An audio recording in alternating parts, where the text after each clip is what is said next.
how is it managed and so forth. So these were resolved, but they are silent issues and they would affect student support in the process. The other issue is the academic tourism and entrepreneurship mentality among the scholars who move in the region to study.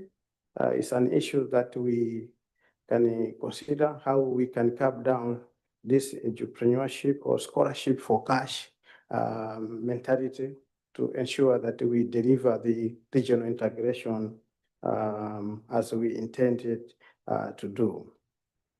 On grievance redress mechanism, Mzuzu University has a well-structured formal structure of addressing and resolving grievances.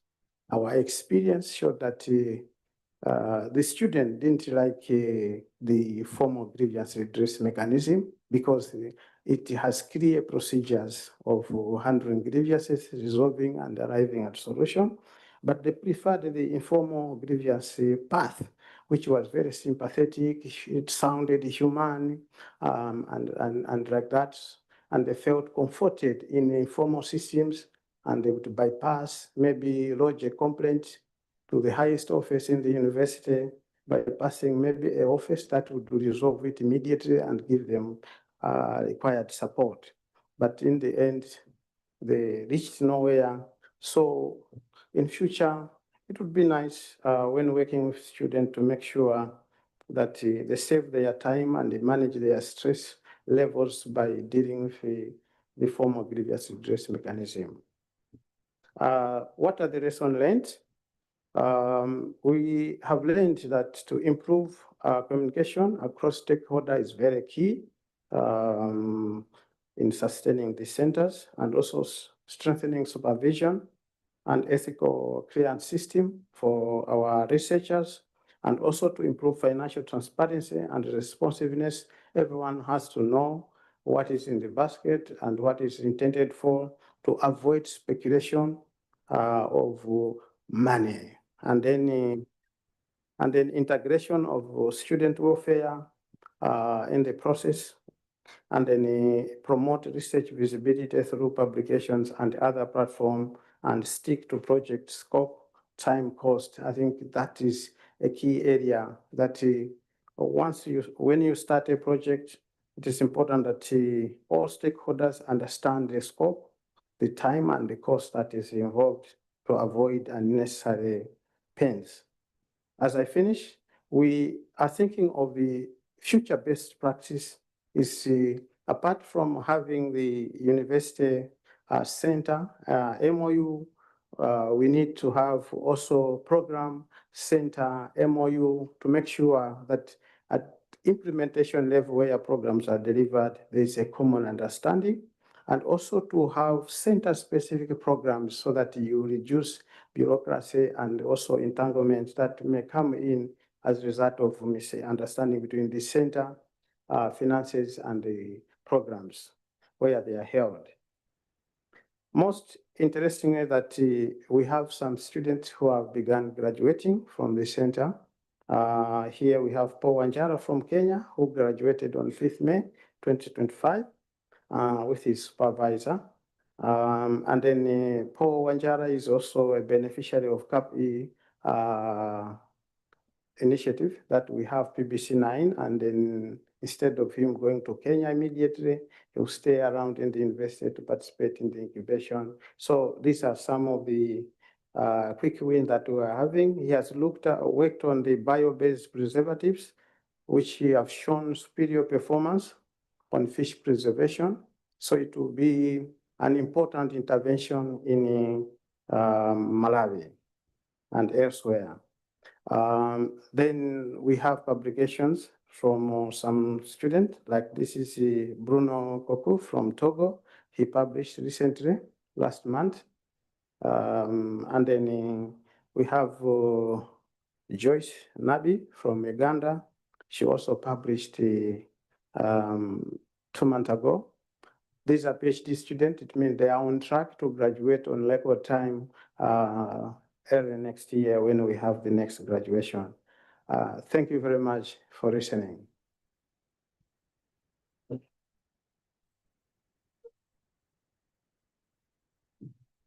So thank you very much, Professor Tembo. Let's just give a hand of applause for our presenters. I think so much has come out. We can see that the 3 centers of excellence may be at different levels in terms of their sustainability.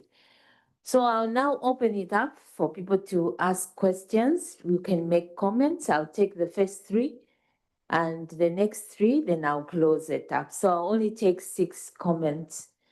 I don't know who is going to get the first 3 comments or questions to our presenters.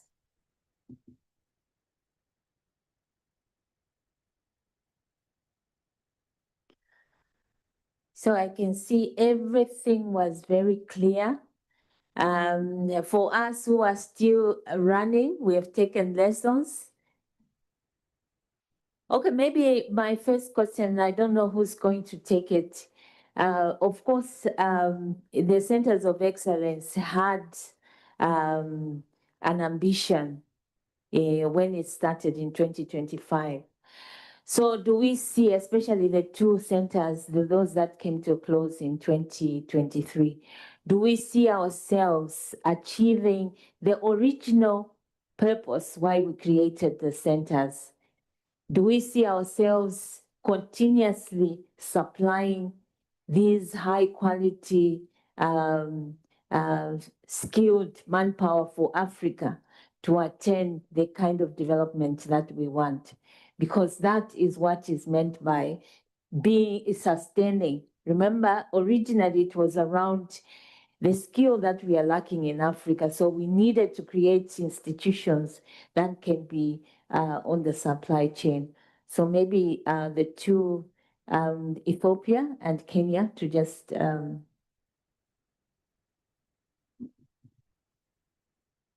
Thank you for the question. I would say that as PTRE, I would say we are exceeding expectation, and we have now more committed team members, more than, I mean, you don't even have to follow up on people. So I want even to suspect if you were to go around, you'd be most likely you'd find somebody working on a proposal, almost submitting, pushing their team members, and so really appreciative of the World Bank for putting that target of, external and internal revenue generation as one of the DLIs to be achieved. So it's keeping us on toes, and of course, the strong leadership from management also of, they're just a WhatsApp message away or SMS or a phone call, and you get the support from their end. I'm sure my neighbor on the right, who is the only one on the right anyway, so can I add something? Thank you. Thank you very much. I think that's really the critical question for what we do at CDT Africa, i.e. building Africa's capacity to make it its own medicines. We have a better understanding of what is needed. We have the right programs. In terms of what we proposed, yes, we have achieved those things. But what Africa needs is much bigger. If I take the example of vaccine, according to African CDC, Africa needs 14,000 scientists, technicians, and what have you, to meet the requirements of required talent, to make the vaccines it needs. Not even to make the vaccines it needs, to make 60% of the vaccines it needs. So how many have we trained so far? Not that many. We have postdocs, we have PhDs. That's 14,000, and you train 10. There's nothing. Yeah. But our ambition is to be able to have a model where we could meet all these requirements. The technology is straightforward, for example, for vaccine development or diagnostic development and so on. So the number you need for drugs would be bigger even. You see what I mean? So we have understood how it is to be done. We have understood what may be required. We have the basic infrastructures. We have made the expectations, the initial expectations. There is a long way to go to do what we want. Thanks. Thank you. Do I see, okay, I see one hand. Thanks, Chair, and thank you, great listening to the three presentations. But I'm just wondering, maybe we could appreciate a little bit of elaboration from Ethiopia and Kenya in terms of what are the key lessons, I think, this far in terms of sustainability, which the other centers could actually learn from. Thank you. So Ethiopia, you can start.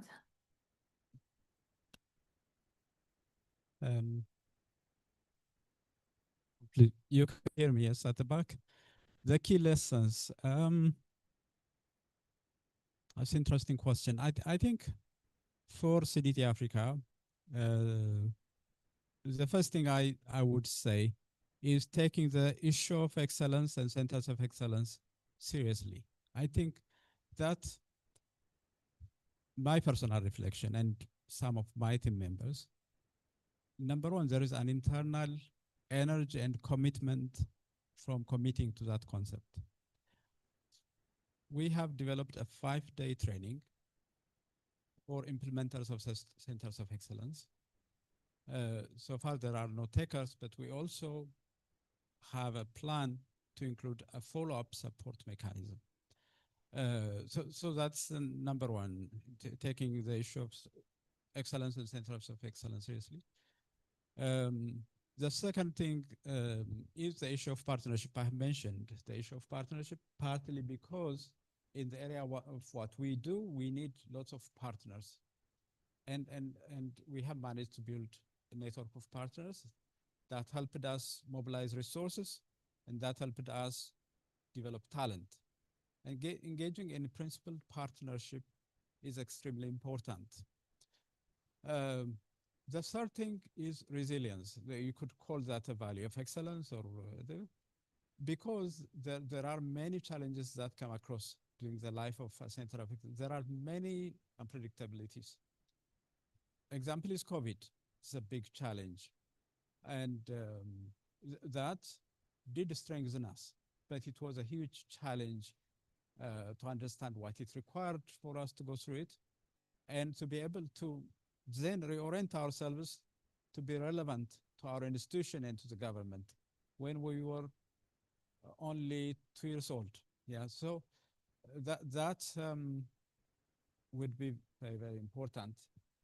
And as a center of excellence, I think wanting to thrive, to grow, to be example, and is not a big ambition, I think, but that's the minimum we should be able to aspire to. The vision is extremely important. I suppose I have said this previously. Time and global vision are the two things I would also include in this for centers of excellence or anything else. Time is not on our side. So doing things very quickly is rewarding. I think let me stop here because I could say more. Yeah, he's lucky he can talk more, and I'm unlucky I can only manage a few. So I think the semi-autonomy that we have had is playing a very key role in terms of, because if you are the PI of the project under the center, once you approve it yourself, our center is just to ensure on compliance. And so we will support you, we will avail to you the money the soonest possible.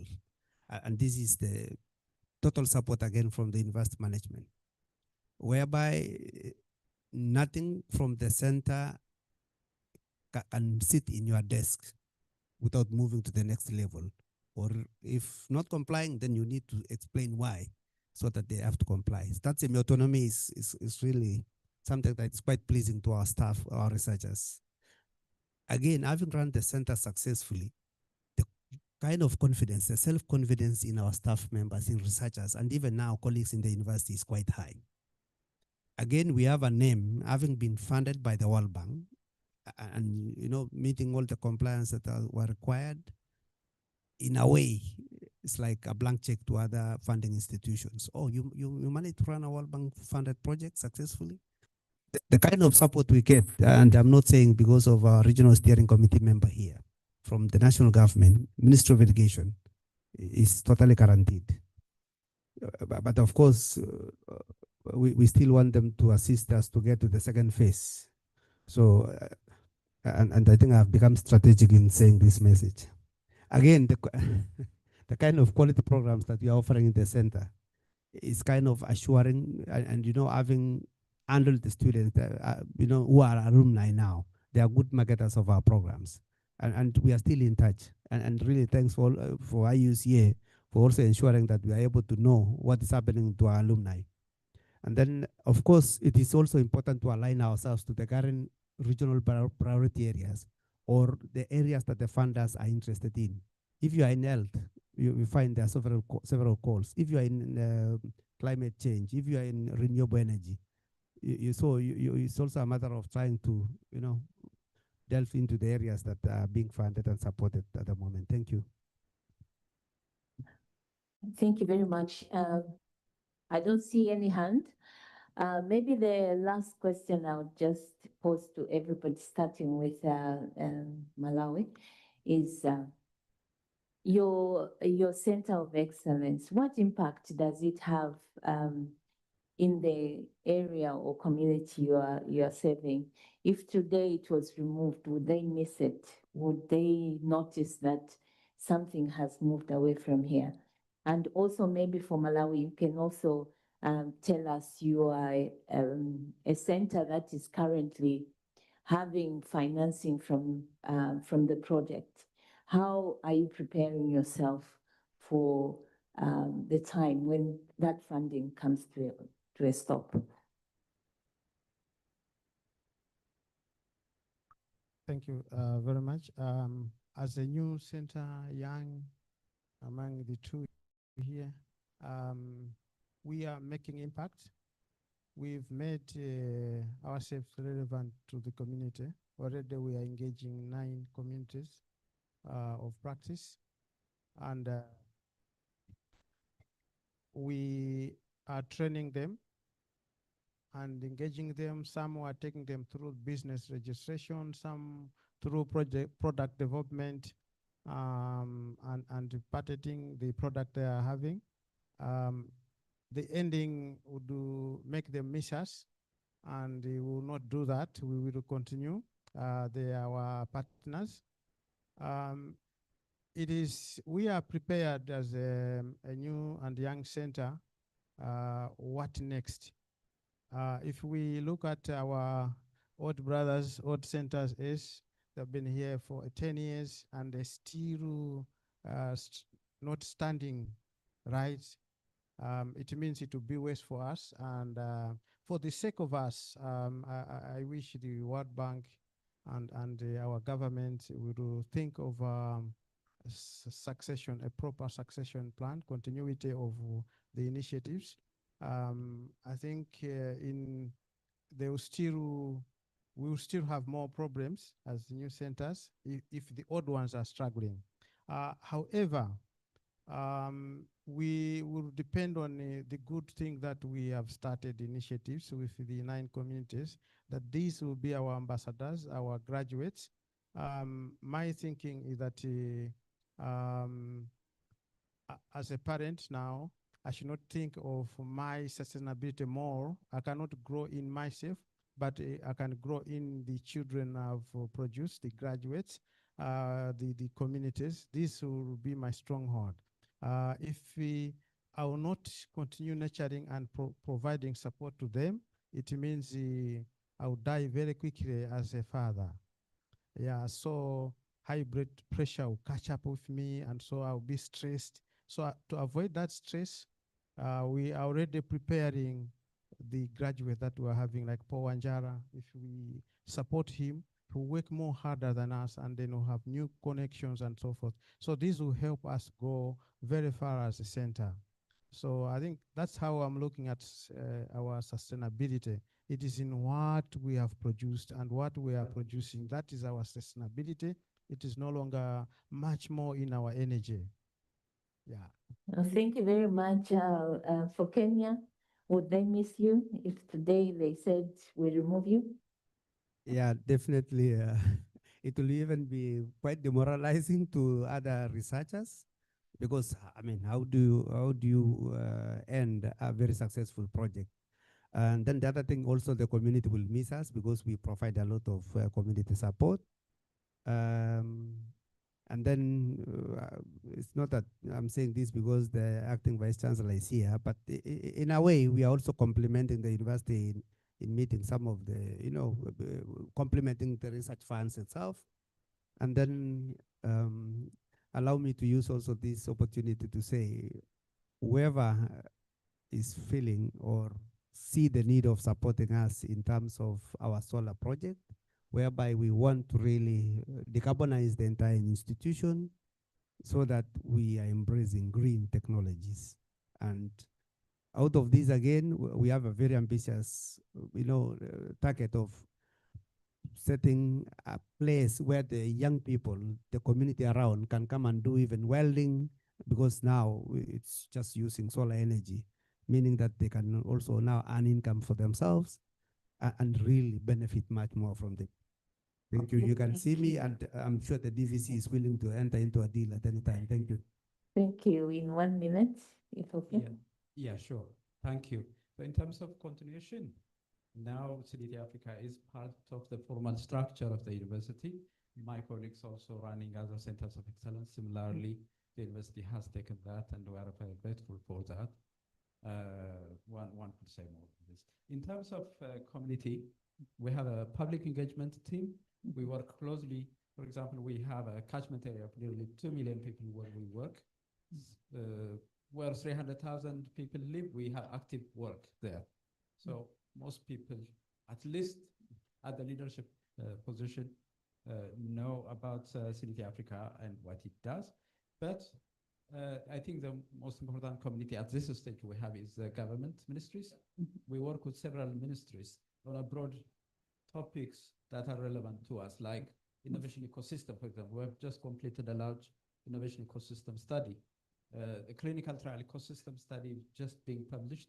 We work closely in large things like this with different ministries, and they are supportive and aware of this. Thank you. Thank you very much. Please help me just give an applause to my panelists and discussants. I think they've really labored to give us insight of some of the interventions that they're doing in terms of sustaining the centers of excellence so that we have them and they continue supplying the goods in terms of the student, in terms of community impact, in terms of innovations that they've already started. And to the other centers, it's just an encouragement that if we've liked some of the things that they have brought out, we can really just get in touch with them and have that network and conversation. Otherwise, thank you very much, professors from Ethiopia, Kenya, and Malawi. Let's give them an applause as they leave the stage.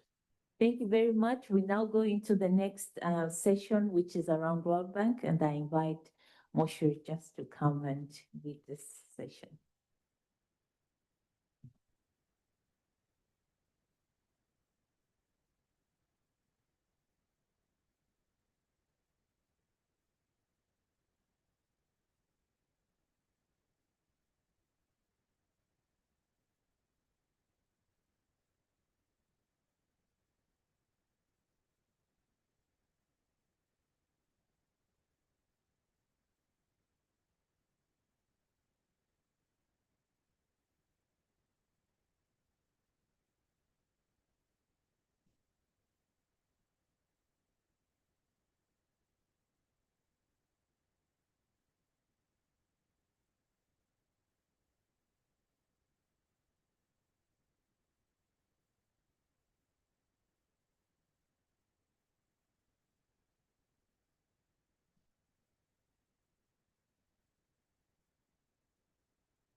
So we will go over the World Bank operational procedures in this session. So we'll start with the financial management, procurement, and the environmental and social safeguards. I would also like to invite Dixon over because he's the one who prepared the summary reports, and he can fill in wherever need be. So we'll start with the fiduciary session, and I see my colleague Joao is connected online. Joao, can you confirm that you're here?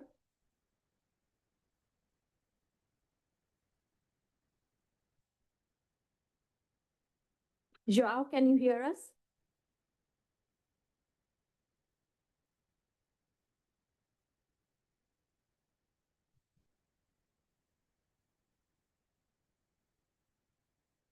Talia, is he here? He's connected online. Okay, we can get started with the FM issues that came up in the summary reports that were shared by the ACEs.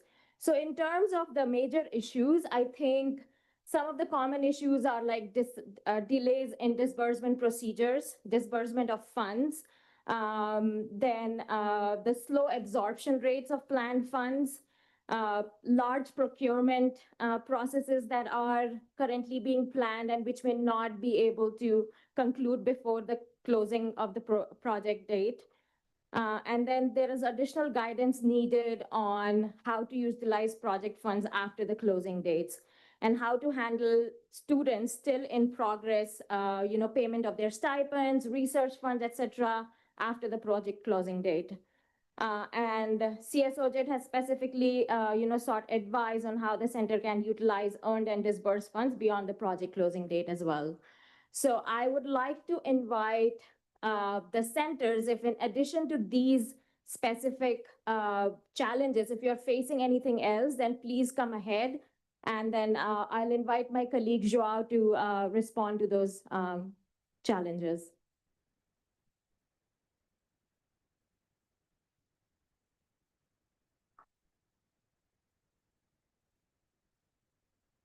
Any questions from the room?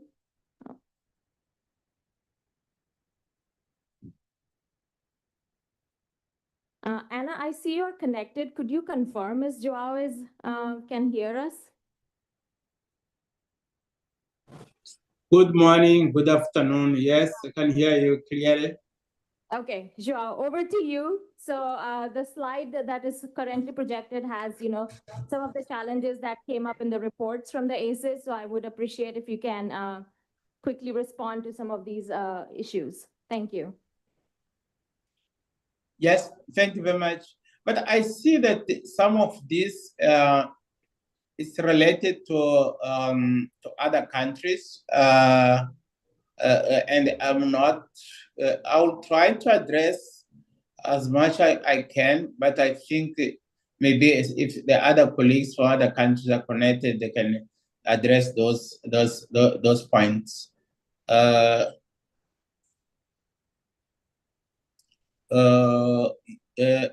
Starting from the auditing arrangements, I think this is for the case of Mozambique is an issue. We had a delayed submission of the audit report for 2023. The audit report was submitted recently, and we should make sure that the audit report for 24 is submitted on time, which is a 30 June, the deadline. The audit report of 23 was unqualified and it's acceptable. This is not a problem, but the problem is that was submitted after more than 9 months. Is it something that we need to address? Is something that we need to work together so that we can comply with fiduciary aspects? I see another construction. Oh, sorry. Sorry. Let me. Yes. I see about the construction contracts. I'm not sure about this. Funds disbursement delays. Yes, the funds disbursement delay, I think, is to do with the achievement of the DLIs or PPC. Well, how one consider this, and also the issue of non-complying with some of the PPCs, like the fiduciary compliance, where there was a challenge in comply. I can give an example of what I just mentioned about the delays in submission of the audit report.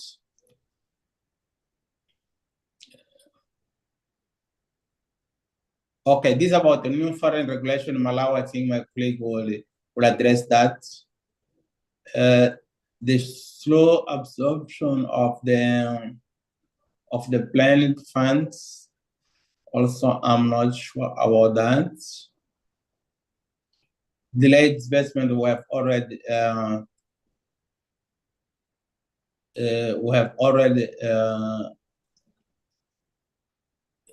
addressed. I think here the other major issue that it's remaining to address, that I will spend more time talking about this. It's about the project closing. This is an IPF project, and for IPF project, the expenses are eligible when these are incurred before the closing date. Which means that all activities have to be completed. If it's works have to be completed and accepted before the closing date. If it's a consultants, also have to be completed and accepted before the closing date. In case of goods, have to be received before the closing date. And if it is a training or travel, also have to be completed before. And the principle is that all activities of the project have to be completed. And the 4-month grace period are reserved not to complete any pending activity, but to make a closing of the project, which consists of making all the final, settling all the final payments, which is related to expense incurred before the closing date. Make sure that there's a documentation of all expenditures. In case there's a designated account, to refund the fund that are in the designated account, and also to make sure that the final reports are submitted to the bank, and also the final audit are submitted by the bank. I understand that in this operation, we have specific challenges that is already mentioned, which is to do with the students, that their studying plans go beyond the closing date, and also other activities. I heard about the research, and I think it's something that we need to consider, and maybe we can have an internal consultation, because this is not only an issue of the financial management, and the issue that we have to be considered as a team, because these are a specific challenges for this project. But while the general rule for the IPF is that the eligible expenditure have to be incurred before the closing date, except one, which is the final audit. The final audit is the only expenditure or only expense that is eligible after the closing of the project, because the final audit obviously have to be done after the closing of the project. And the is something that we need to discuss and we need to agree. What I can say is that I can take this point for internal discussion so that we give the governments and the universities the appropriate guidance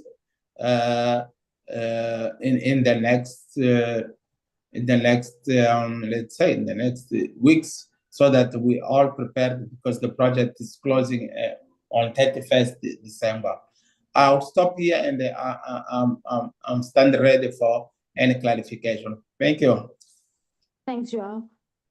Any questions from the room? Yes, Professor, please go ahead.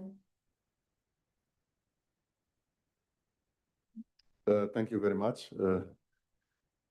I think I understood very well all the aspects that the colleague has mentioned regarding the general rules related with the closure of the project and the need of all the expenditure being done before all this closure. But he has mentioned also the specific challenge, which is related to the fact that you have students and the students should remain at the university until maybe 2027, 2028 in some cases. And you need to address this very clearly. I understood that there is this recommendation of having an internal consultation regarding this. But this is something that it's burning for us. It's a burning issue because it involves people. You have students, and you cannot just leave the students on the pendulum, on the limbo. So the issue for me is when this internal discussion is going to happen, you need to have this as soon as possible, this response. And what we as centers or the universities should do in order to expedite this process. Thank you.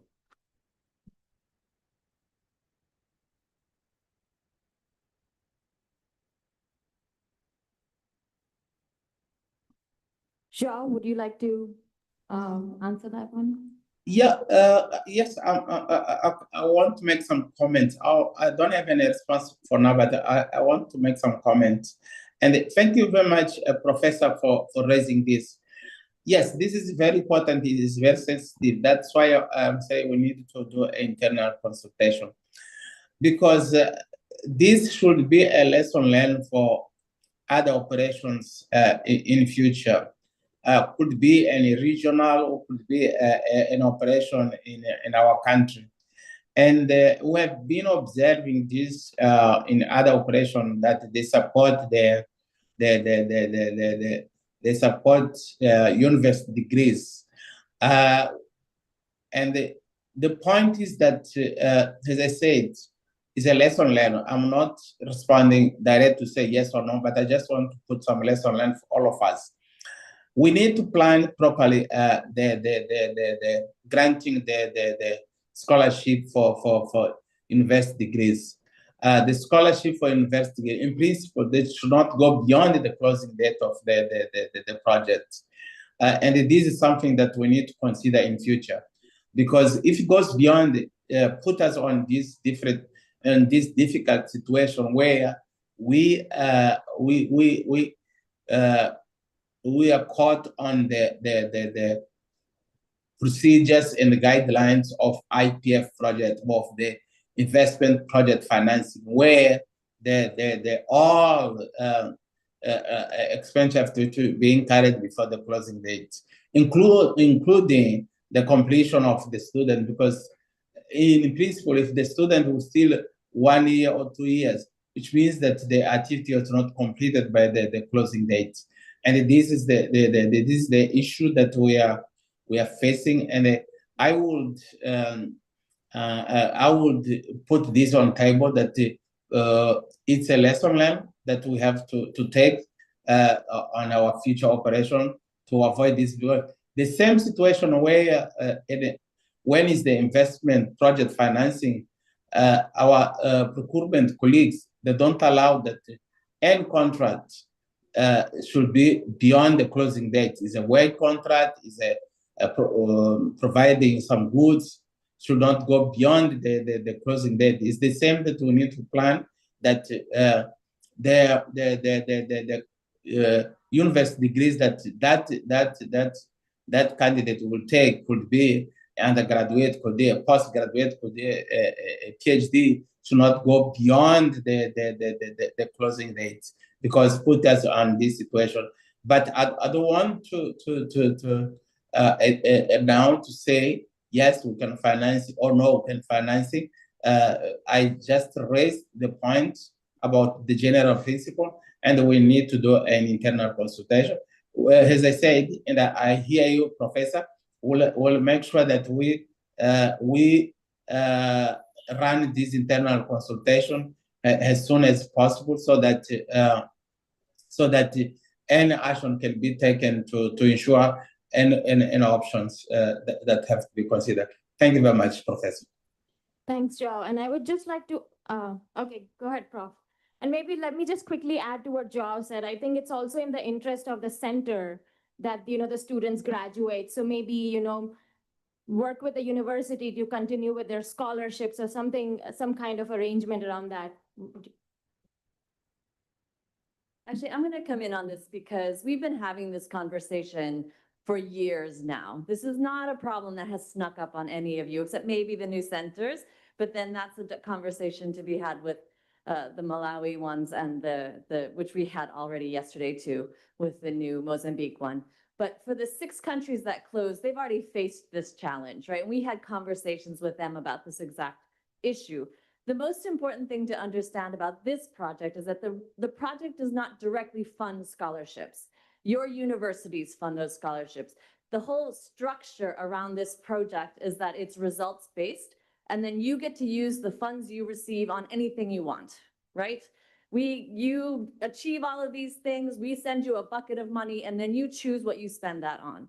In that structure, there is no direct line to scholarships, right? So your scholarships are coming from a bigger budget space, and you've had years to plan how to pay the scholarships for these students, either move your funds around so that costs that can be borne before the end of December can be used using these funds, and then you can take university funds and move those to pay for the scholarships. You have to be creative with your budgets, but the deadline of this project has been very clear for a very long time, and so it should not have snuck up on you and you're planning for your scholarships or your enrollments or any of these things. We gave an extension, we gave even more money. All of these things were not necessarily to be assumed would happen. There's absolutely not going to be an extension of this additional financing. It's not going to happen. We'll have a conversation at another point about what kind of follow-up project we're going to be considering inside the World Bank and with cooperation and collaboration with your governments. But please understand that this project will end, and it will end in a way that you now only have 6 months to do some rearranging of your budgets and your spending so that your students have alternative sources for these scholarships. Thank you. Thank you. Professor DK, yes, please. Yeah, thanks very much. I think my first comment is more or less like what Robert has just said. My understanding all along has been that what you have earned is yours. So beyond December, whatever you have is your money. You can continue using it the way you want, as long as you close the books with World Bank the way they want it. That's my understanding. Yeah, but the reason why I was raising my hand, the question may not be directly related to what is presented here, but it's something that I've been thinking on. When we initially started the AF, I think we were budgeting it at 5.9, considering that the 1 million, the 100,000, we were leaving it for NSC. That's the understanding at that time. But as time was passing, we saw that it was a smile to the centers to see that the 100,000, part of it came to the centers instead of going to NSC designated account. But what we didn't get is the full amount, 100,000. I think in our case, we got something around 56,000. What are the procedures in dispersing the remaining amount, or what I need to understand that one? Okay,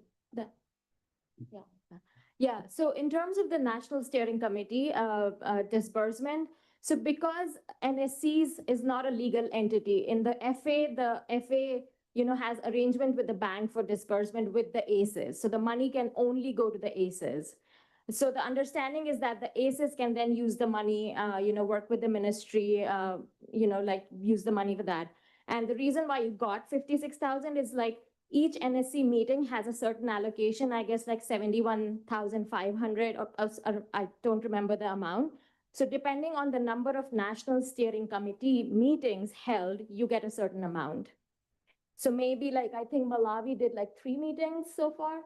So 4 meetings. So you've been disbursed for 4 meetings. So if I think if you submit, if the National Steering Committee submits meeting minutes for 2 more, and then, you'll get the remaining amount. Any other questions on FM? Yes, Sarah, please go ahead. Yes, thank you. It's just for clarity.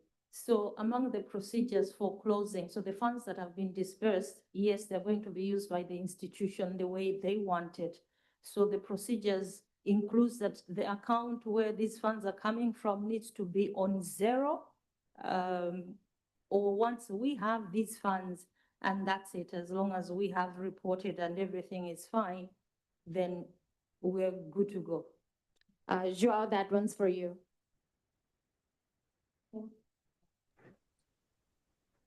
Yes, thank you. To be more specific on that is there's no requirement to be 0 the account that receives the funds that are related to achieve the PBCs. As is clear, it's the as long as the PBCs are achieved before the closing date and the funds are disbursed, these funds belong to the university, and the university can use these funds. Only in cases where there was any advance, I'm not sure if the case here, and in advance, and the PBC was not achieved. In that case, yes, the funds have to be reimbursed to the bank. But if it's a disbursement related to achieve the PBC, there's no need to refund to the bank. I hope that's clear, sir. Thanks, Joao. Are there any other questions on FM related issues? No. Celia, has anyone from procurement connected? No? Yeah. Is ESS connected, Celia? So thanks, Joao. We'll move on to procurement, but our procurement colleagues are not connected, so we will address this in a virtual session later on. But I guess for procurement issues, there are, we recommend that you don't initiate any like large procurement plans for the remainder of the FY, because all the contracts need to close by December 31st, 2025 for it to, be eligible for a disbursement. So that's one big thing. And it's good that, the challenges related to procurement and fiduciary issues are there, like, like fewer and fewer issues, which means that the centers are understanding the processes. But if there are any additional challenges or issues related to either of the fiduciary components, then please, write us an email or reach out to the colleagues in the country offices as well. So with this, we'll move on to the environmental and social safeguards. We have Amelia connected. Kuda, are you connected? Is Kuda here? No? I texted him, yeah.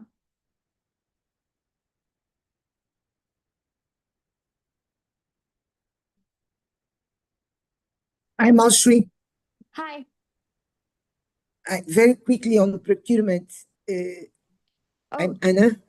Very quickly on procurement, I want before we close the session on procurement, just to remind the centers that not only big contracts should not be submitted now, But any other procurement that can take place and can be closed until the closing date needs to be submitted now. We advise the center, because I know the Center of Excellence, at least for Mozambique, they wanted to update the procurement plan. Please, any activities that need to be updated in that procurement plan needs to be submitted as soon as possible, if possible by June. Thank you.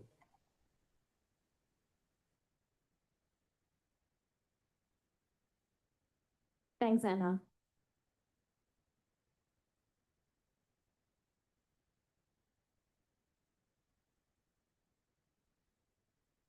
So we are still waiting for our social colleague to connect. He's in another meeting. But I see Amelia is here, environmental team. Amelia, can you hear us?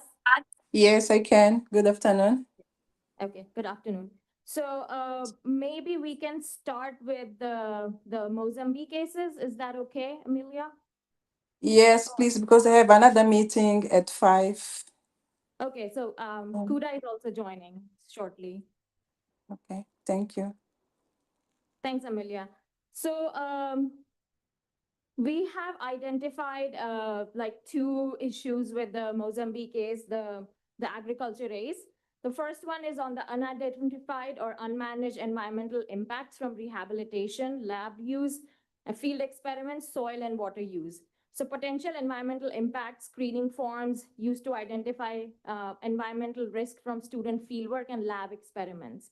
And the second one is, the disputes like the student financial and administrative disputes. So the international students are observed to be facing difficulties in addressing their concerns regarding the facilitation of stipends and accessing research funds. So I'm not sure if Kuda is connected yet, but we did organize a town hall around that, the second issue. So if you could address the first one, thank you.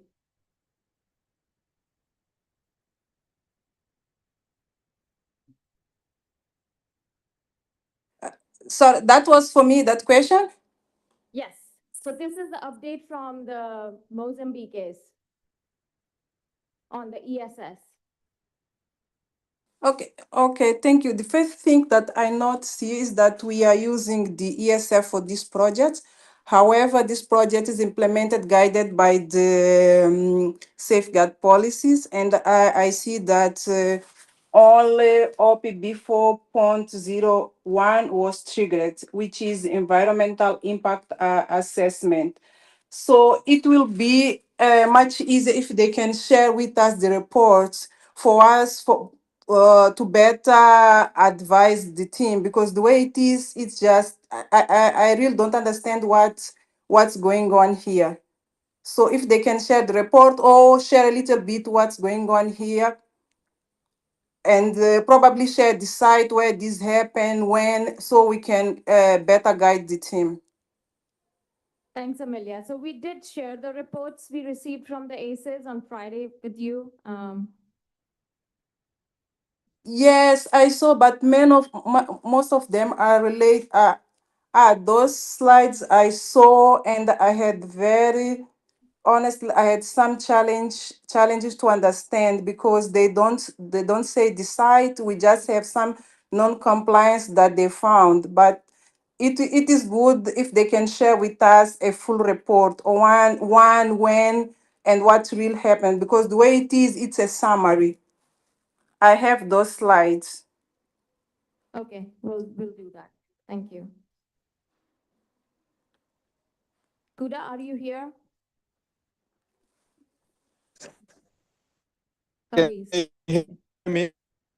Thanks for joining, Kuda. So we can go. Hello? Hello. Yeah.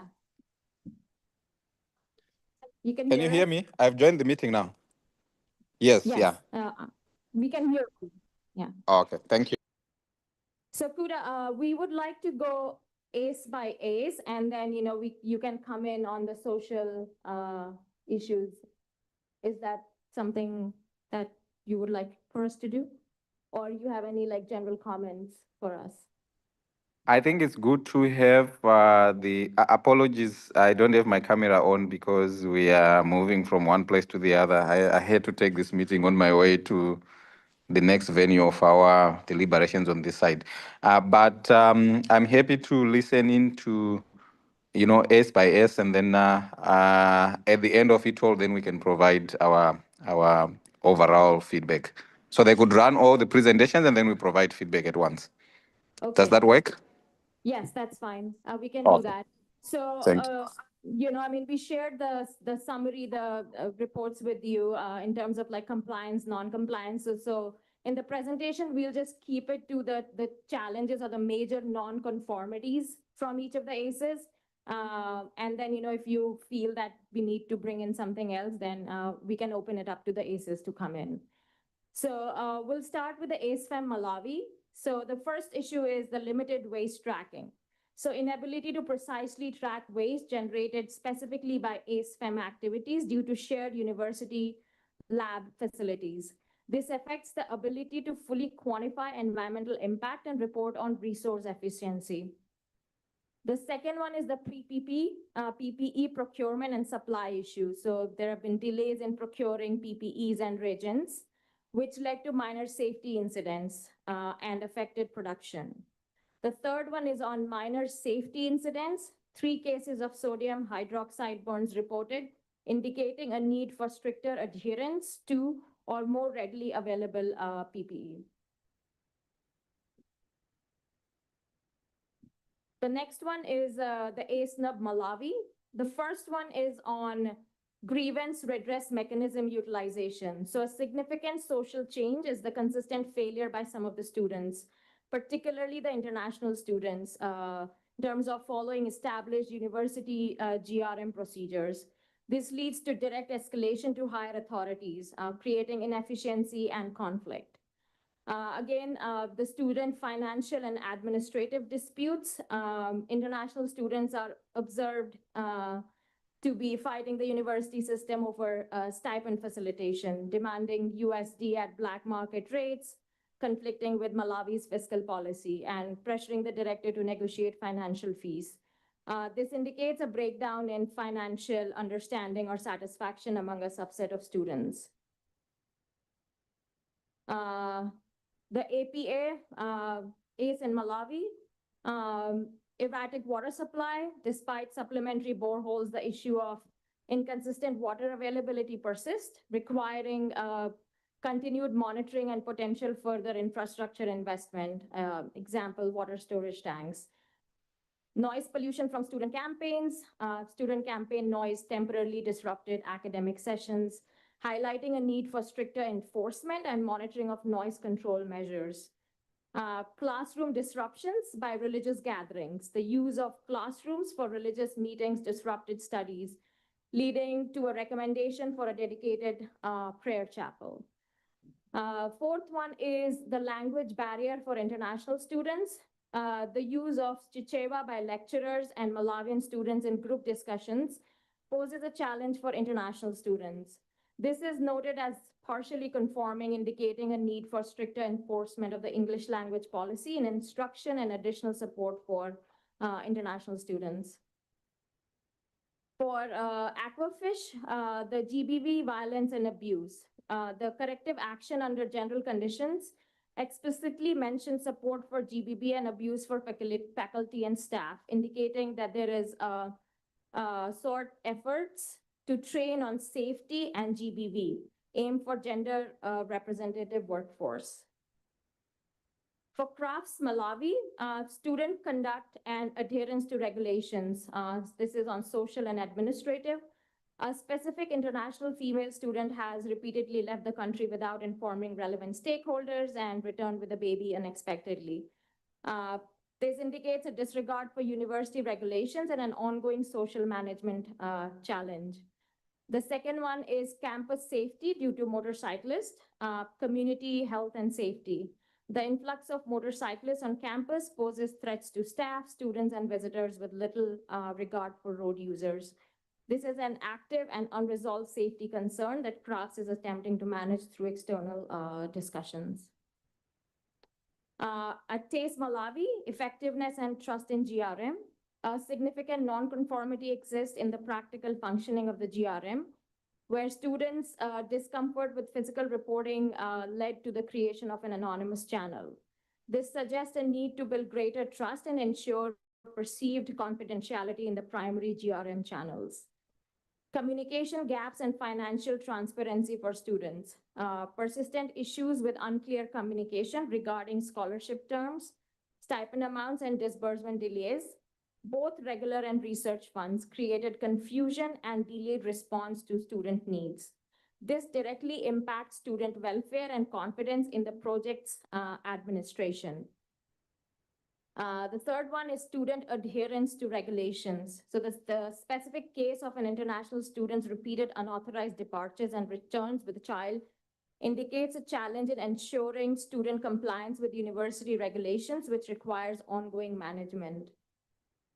And finally, for the Mozambique CEAFSN, unidentified or unmanaged, I think Amelia addressed this one. The second one was the student financial and administrative disputes, which we addressed in the town hall yesterday. Yeah, those are all the issues that are, like non-conforming at the ACES. So over to you, Kuda.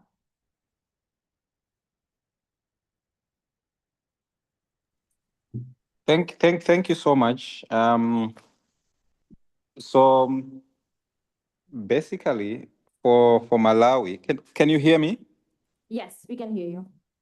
Yeah. So one main recommendation for Malawi, there are a couple of grievances that are being raised by students, and I would recommend that they apply a similar approach that we did for Mozambique. So for the sake of the colleagues who were not aware of the engagement that we had with students yesterday is it yesterday? Yes, yesterday in Mozambique, we had a town hall with university students in Mozambique because they have been also submitting almost similar grievances. They have been periodically submitting these complaints to the bank. So after meeting them yesterday, we recommend that other institutions could apply a similar approach, but some of these complaints are also due to probably lack of understanding of how the program works, particularly in terms of what they are eligible to receive in terms of the scholarship funds, or be the issues related to research grants, etc., etc. So that understanding with the students, I think, is very important for these centers to engage the students and have a discussion with them about all the complaints that they are raising and clarify issues where there might be misunderstanding or the expectations are not very well aligned with what is in the student's contract and what the students are expecting and what the institutions can offer. So basically, I would really recommend, particularly for Malawi, that they look at all these issues seriously and have a discussion with the students to discuss these issues and ensure that the students fully understand that, for example, they can't get stipends in US dollars, or if there is a way from the institutions, if there is going to be dialogue with the students, and then there can be a waiver for them to get. I'm not suggesting that there should be a waiver for US dollar. I'm not making a position on that, but I'm saying that those discussions needs to be done with the students, and the position of the center and the university should be very clear to the student. And if there is a means and ways to have then discussions on meeting halfway with the students, then it's up to the institution themselves to do that. What we want to see is some form of resolution to these complaints so that they don't remain open, but there is a discussion with the students and all those issues are addressed.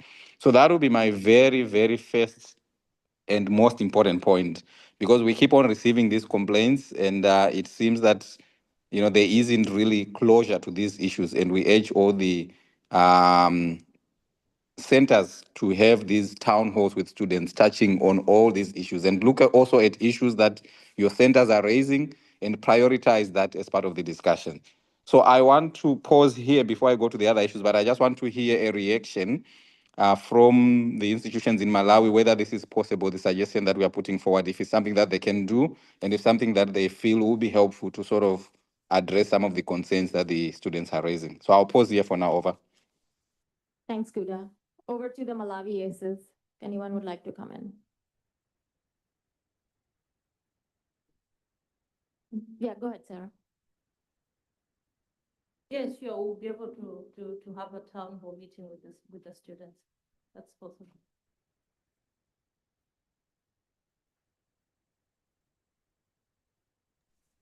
So there are many other institutions, so would really be keen to hear from everyone else if this is an approach that they could undertake, because we are also concerned from our side that these complaints are recurring and it doesn't seem like there is any end to it. So it would be good that there is some closure and engagement with the students to help resolve some of these issues. Oh, yes, please.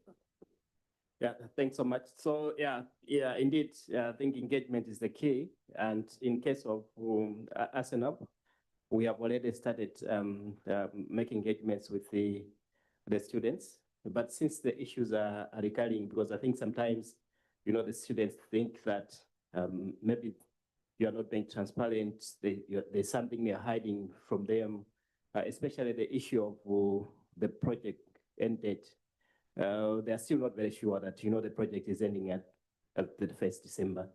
Yeah, so, and then the issue of them making comparisons between maybe what obtains on the black market for the US dollar rate and all those things is quite challenging. And I think in most cases, these are some of the things that have led to most of the conflicts with respect to the grievances that we've been getting as a center. At the same time, I think there is an issue of maybe making comparisons with respect to fiscal policies that exist in various countries, since these students are coming from various countries, forgetting that, countries are very independent and they have to abide by the Malawi fiscal policies in our case. So the engagements will continue, and I think the guidance that has been provided is a way to go. Thank you. Thank you. Anyone else would like to come in? Yes, please, Anke. Thank you very much. In the case of Malawi, where there is an official market and an unofficial market for currency, this can also happen that the purchasing power of the local money, of the scholarship given to the student, is too low to cover the living costs. So I suggest, as a neutral person, to make an assessment of the living cost and see if the scholarship given to the student can actually cover what the scholarship is supposed to cover, like rent, food, scholastic material, health insurance, and other needs like logistics, transport, and so on. So you make that assessment, and if you see that the translation of the scholarship into kwacha is too low, then you have to increase and spend more dollars on the same students to make the stipend a livable stipend. Thank you. Thank you. Anyone else would like to come in? Anyone, any other Malawi? So Yes. before another institutions come in on that, I just want to quickly react on the issue of an assessment of living costs and possibility of then adjusting the stipend. So I wanted to find out if this is even possible. I know it's probably up to the universities and the centers for. The universities and the centers. I think it's up to them whether the stipend can be increased or not. I mean, I'm not in a position to make that judgment. I don't know if even the bank can be involved in that. But I just wanted to find out the feasibility of this so that there is also, we don't raise expectation to the students. So maybe it's possible for Malawi, but maybe it would be good to hear from the centers themselves if they see a possibility of doing assessment of living costs, and then based on that assessment, considerations are made to increase the stipend. Because I know that this is one of the complaints that is coming from the students, but whether that can actually be addressed through increasing stipend is what personally I don't know whether that would work, but it would be good to hear from the centers if it's a possibility, if there's a possibility for that to happen. Over. Thanks, Kuda. So anyone would like to comment? Yes, please, Ruth. Okay, thank you. So, like for Malawi, especially for Luana, the stipend are linked to the university structure. So unless the university system changes the allocations, the amounts, it's when the centers can follow suit. So yeah, that's the response. I don't know if we can comment more on the other issues raised in the report. Thank you. So regarding the issues that were also raised apart from the students' welfare issues to do with the noise pollution around campus, the university has put in place structures where for the electoral commission of the university, they announced now in advance that for this period, there will be campaigns around campus, so expect noise, and those campaigning are also given timelines to say you are only allowed to do this during these hours so that classes and study hours are not affected.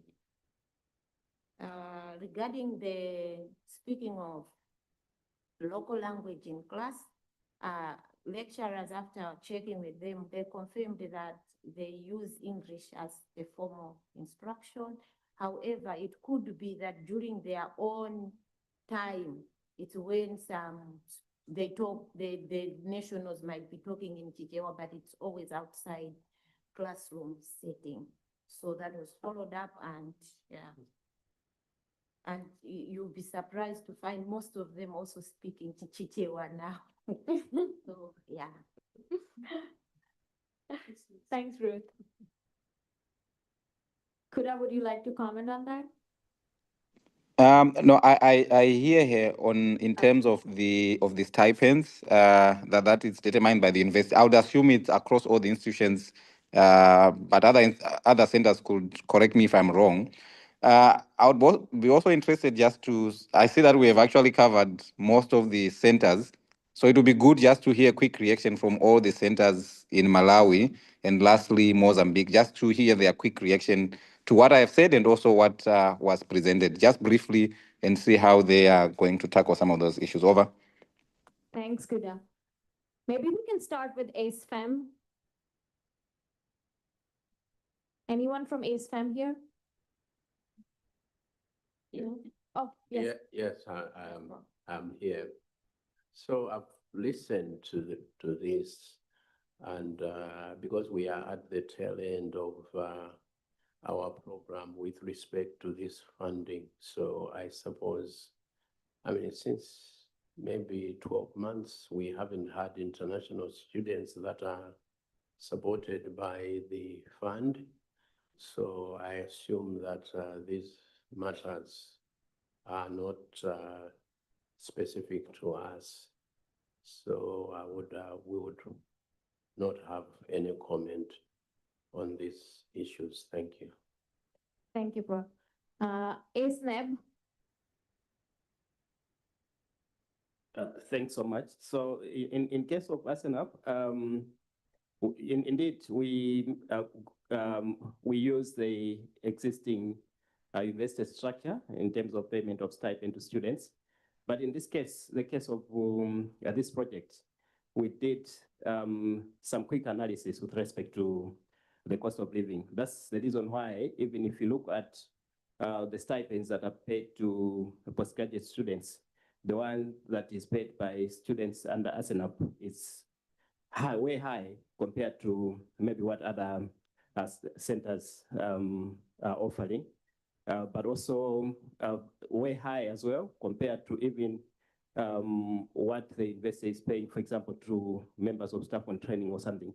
Yeah, so I think what is very critical in this case is maybe what was presented in our presentation that was made by the director, that, you know, there is the issue of education tourism, and then the issue of maybe using the scholarship as a source of maybe finances to support their families apart from maybe university, something like that, the university education, something like that. So yes, you can do the assessment of the living conditions, whatever, but you cannot control the lifestyles of the students. The students will always be students. So even if that assessment is done, you know, the rates increased, just like maybe as an update, you still have, you know, those complaints with respect to maybe the funds were not enough, and then comparisons with what obtains on the black market and so on and so forth.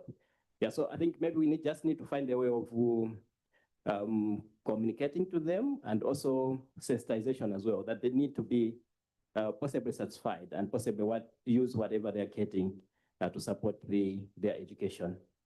Thank you. Thank you, Prof. Appa?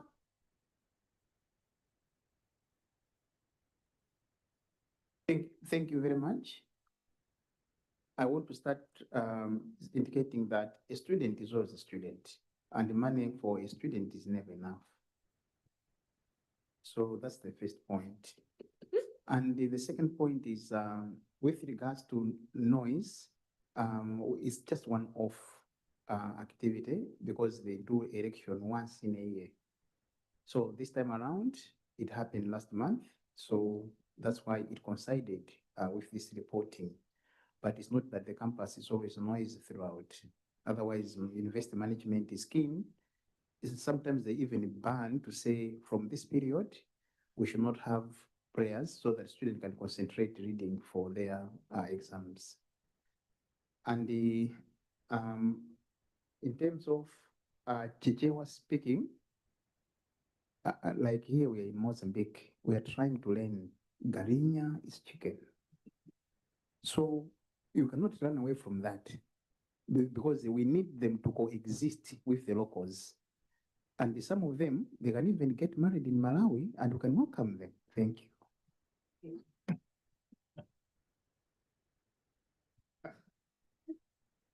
Thanks, Prof. Aquafish, Professor DK.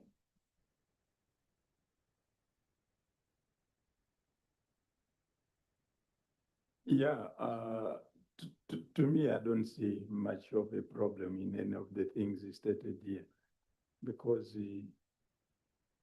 for the stipend, our policy normally, we fluctuate with the way the bank rate is fluctuating, so it's not fixed. Okay, unless somebody wants to go to black market, that's where you see the difference, but no policy will allow that. So we told them straight, we can't do the direct dollar payment for them to go to black market. So they live with that. So no problem with us. Thank you, Prof. Tace? I think from Tace, a lot has been said. But maybe just to tackle the issue of foreign students leaving our center without permission. We have increased awareness to ensure that whenever they want to leave Malawi to their countries, they alert us so that at least we are in the know in case of any eventualities that may happen along the way. Thank you. Thanks. Kuda, that's all the Malawi ACEs. Okay, maybe just quickly from Mozambique, then I can provide my summary in terms of guidance. Oh, crafts, sorry. Crafts as well. All right, for crafts, I think we don't have issues with the amount for the students' scholarships, but we're still paying attention to, I think, the concerns raised from elsewhere. And also, I think in terms of what we pay them, I think just as with Aquafish, that also does tally with the operational rates from the banks. Thank you. Thank you. And quickly, the Mozambique cases. We can start with CS Ojed, Professor. In regard to these issues, I would say that from my center, oil and gas, you still think that our challenges are related to the laboratory waste management, related to the fact that you need to improve our storage of some chemicals. So the exposure to toxic substances are still something that you need to address. You have as a mitigation factor an agreement with the Environmental and Industrial Studies Center of the university, which has been doing this work of collection and classification of these chemicals, but you need to put this in more structured way, in such a way that you have this more organized. Also, the segregation of the some waste, liquid waste in laboratories is still also a challenge, that meaning that most of the times you just put all these chemicals straight in the municipal system without any kind of treatment. So this is something that also we need to address in the future. Thank you. Thanks, Bro. Professor Rogério?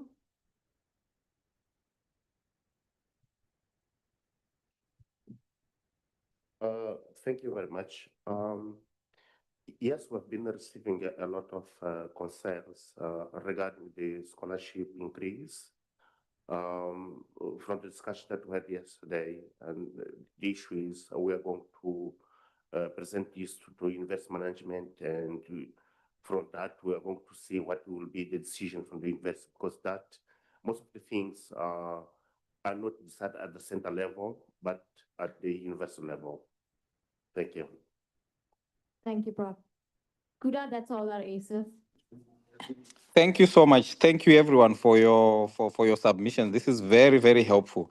So on my side, a couple of things that I want to reiterate. One is that from the World Bank, we take seriously all these complaints that are being raised by students. So if you go back from our initial discussions on environmental and social safeguards, one of the key requirements for all the centers is to have a grievance redress mechanism, a system where students can raise complaints, and then the centers could work with the students to address those complaints. And the students, if they are not satisfied, they could access, or they could reach out to the university complaints mechanism or grievance system for the university to escalate those complaints if they are not satisfied with the response they get from the centers. And beyond that, the students are also open to directly reach out to the World Bank for resolution of their complaints. So I just wanted to reiterate that we take all these complaints very seriously. And what I want to then reiterate is that all the centers will recommend that you engage the students on these issues, similar to what we did yesterday in Maputo with the center in Maputo. We had a discussion with the students, and I'm happy to hear that some of the issues are going to be raised with the university management to see if they can be resolved. So that is our key recommendation, that work with the students, discuss with them, and see what can be resolved and what cannot be resolved, and be transparent with them in terms of what can be done and what cannot be done. The idea is, as long as they don't see an end to their complaint, or they don't see any concrete feedback in terms of whether the issues are being addressed or not addressed, or they don't have a clear answer, then we'll keep on having these issues. We had a challenge with some institutions, a couple of students directly writing to the bank repeatedly on the same issues, and hence we are really encouraging you to make sure that these issues are addressed as much as possible at the institution, at the center level, with the students, and so that it's clear to them how these issues and what the policy is, what the contract, the scholarship contract says, what can be done, what can be negotiated, what cannot be negotiated. I think it's important to give them that audience and discuss with them. So basically, this is my sort of main recommendation going forward. And also, since we have so many of these centers connected here, it's an opportunity also just to exchange knowledge and learn from each other in terms of how to navigate some of these issues. I see other institutions, they are adjusting the stipends, others, it's cast in concrete. So those discussions amongst yourself, I think, would also help in terms of, how some of these issues could be addressed. So in overall, this is my recommendation, and if there are any other issues on environment and safeguards, I'll get back to the team in writing, but basically that's all on my side. Thank you. Thank you so much, Kuda. I see Agray is also connected. Agray, would you like to come in on any of the environmental issues that we just presented?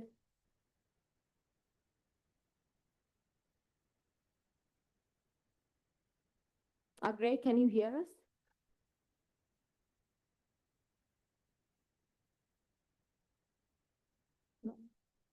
It's okay.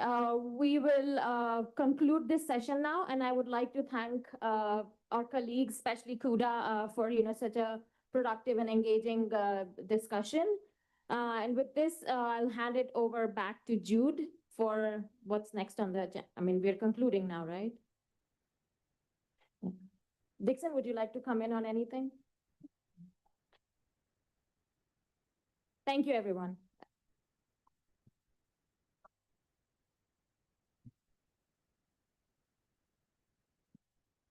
So Jude. Yeah, but I think briefly, thank you so much. And the reports we'll share the detailed reports with the bank team. And I think that's it for today. Basically, I see Jude coming, but that was the final session for the day. Maybe a word from Jude before we close it out for today. Thank you very much. I'm checking if there are some refreshments, so they're outside there. We want to thank everybody for this wonderful day. Tomorrow we shall begin at 9 in the same place here. I want to wish you a very nice evening. Thank you very much.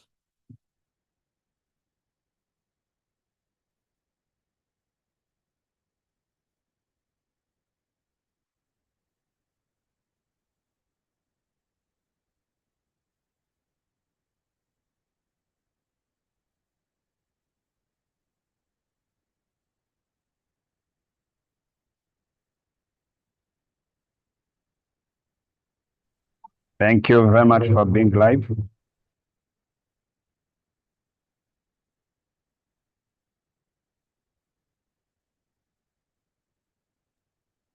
We have concluded session. The team online, thank you. The team in the room, go and have a cup of tea, cup of coffee, refresh. See you tomorrow, connect on the time. It was great having you. Thank you. Bye, bye.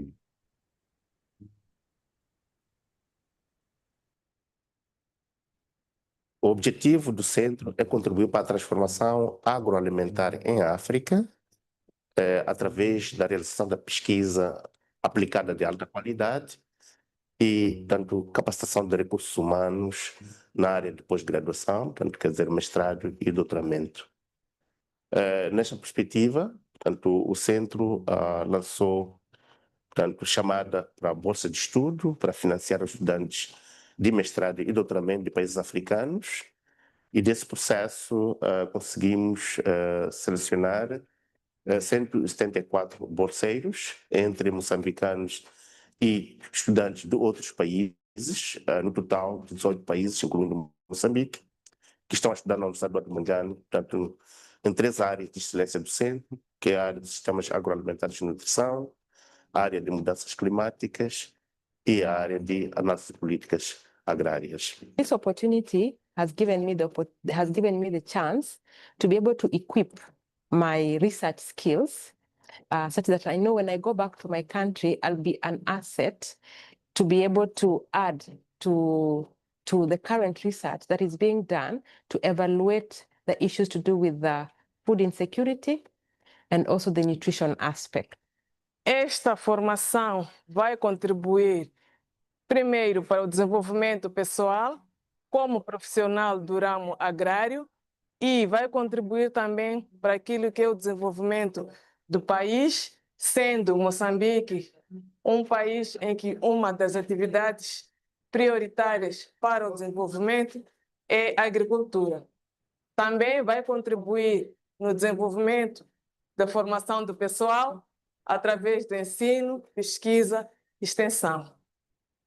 My expectation is that by the end of this PhD program, under the guidance of distinguished researchers at the University of UAM, I'll be able to embark on a career of plant breeding and seed systems, so that I can be releasing improved varieties for our farmers and also making good agronomic practices in order to transform the African agri-food system. Essa oportunidade de fazer proteção vegetal é importante para mim, porque eu sempre fui uma pessoa que sempre gostou de lidar com a biodiversidade e tudo mais, e trabalhar nessa área, onde certamente vou poder ajudar o meu país a lutar contra este grande problema que nós temos, que é a instabilidade alimentar, apesar de termos recursos, apesar de termos como lutar apesar disso, apesar de todos os obstáculos, torna-se muito importante para mim e eu creio que no futuro vou poder fazer parte de grandes projetos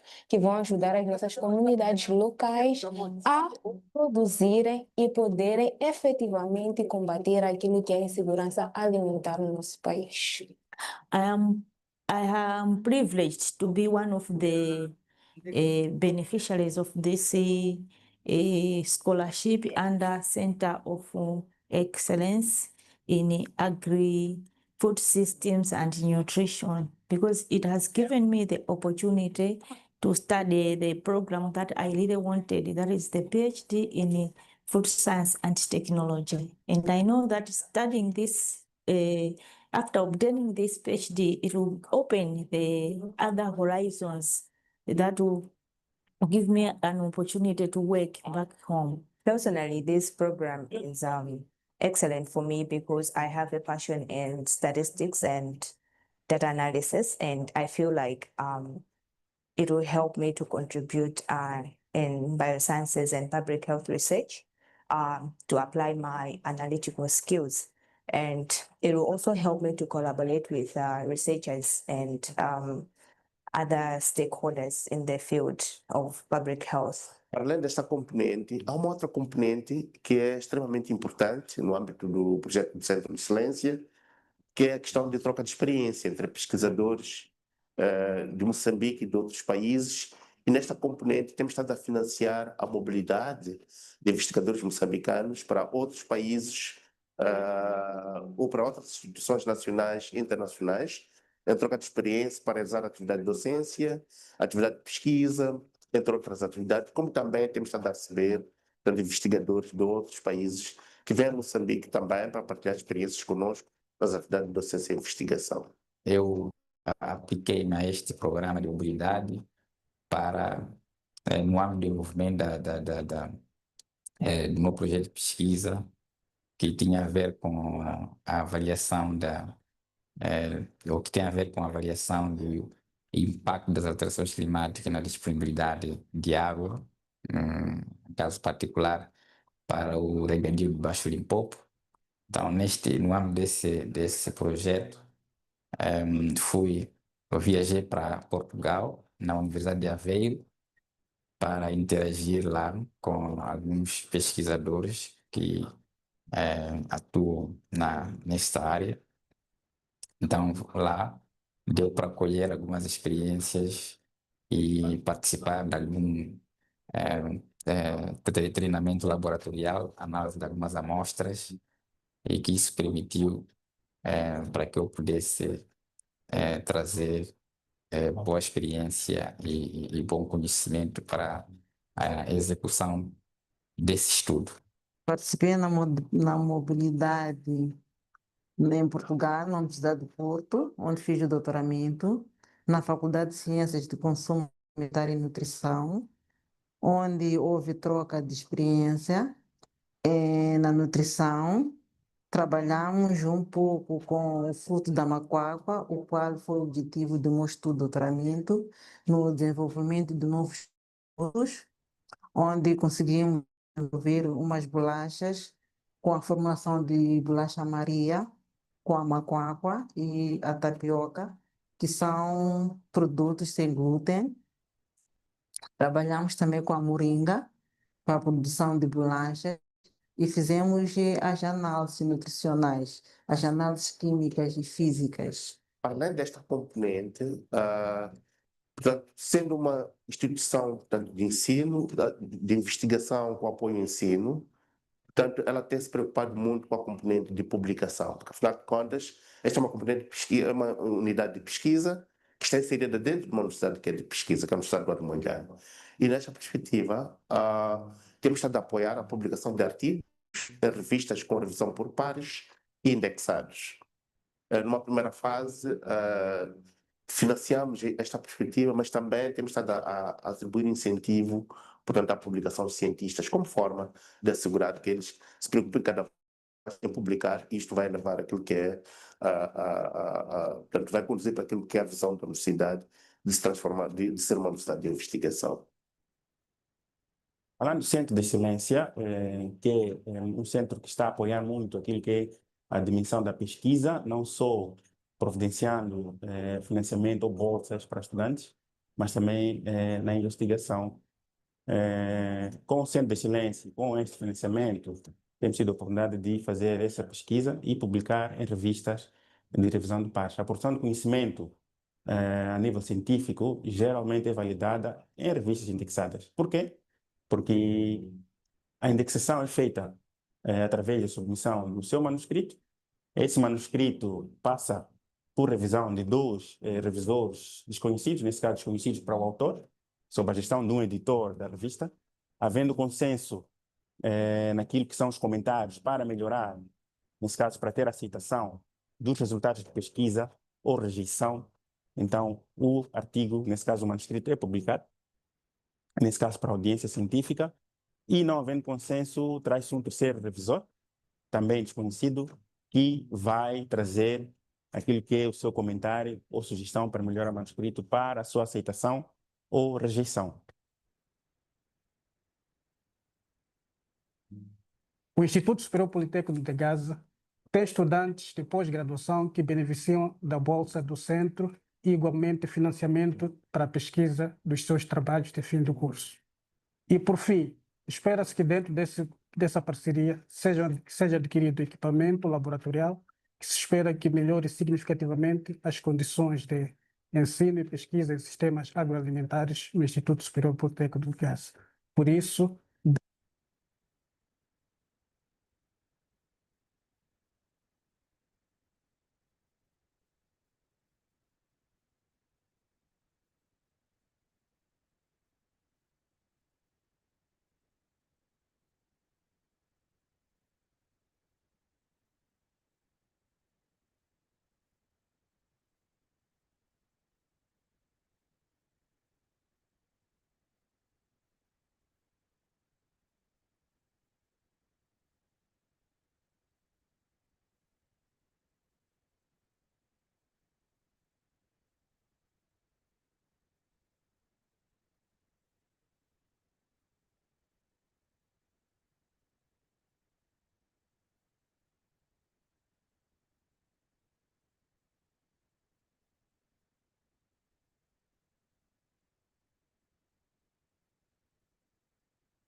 São uma palestra da sociedade e para a sala de doutorado, para a sala de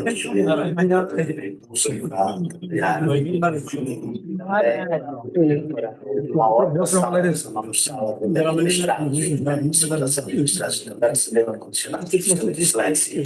e também a secretaria de pós-graduação. Gramado.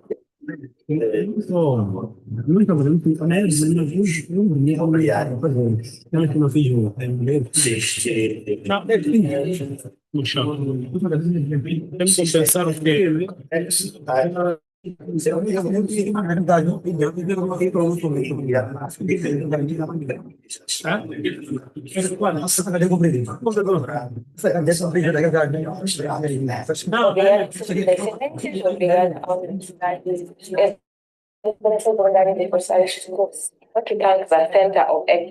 Center of Excellence at the Northern University.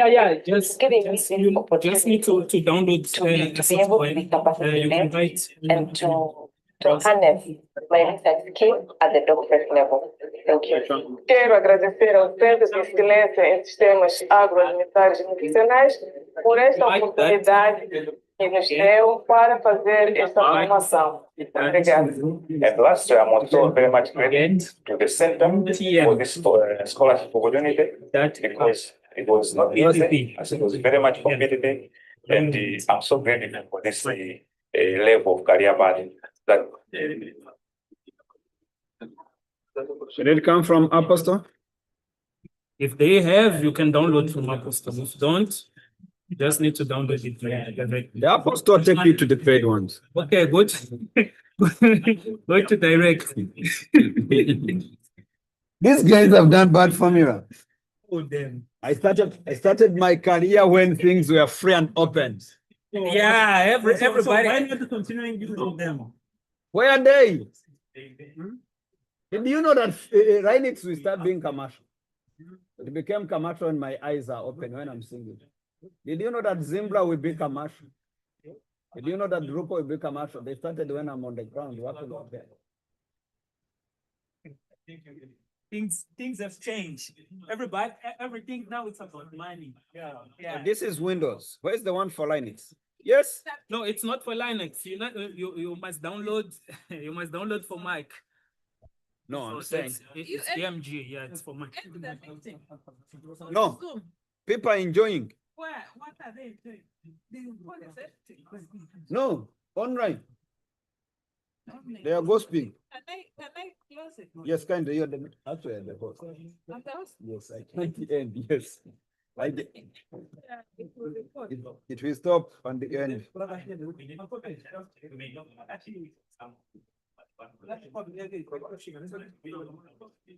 Where is my voice? Because of this one. My microphone was